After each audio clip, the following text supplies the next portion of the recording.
ስፓርታከስ ነኝ ስትለው፣ ፊቱን አልፈልግ ስትለው፣ አልጸልይ ስትለው፣ 4 ሰዓት ፊልም የምታይ 40 ደቂቃ ቃል መስማት ሲከብድህ መከራ የሚባል አጣብቂኝ ውስጥ ይከትህና መጮህ ትጀምር።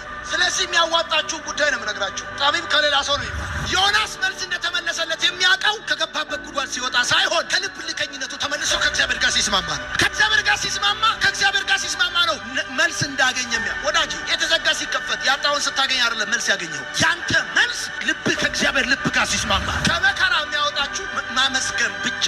ማጉረምረም እንደውም መከራውን ያሰፋዋል፣ መከራውን ያጠፋል። ለዚህ ነው መጽሐፍ ቅዱስ ሲናገር እንደዚህ የሚል ችግር ይላል ከትቢያ አይመጣም፣ መከራም ከመሬት አይበቅልም። እናንተ ቤት ዝም ብሎ እንዳረም እጅብ ብሎ የሚበቅል መከራ የለም። መከራ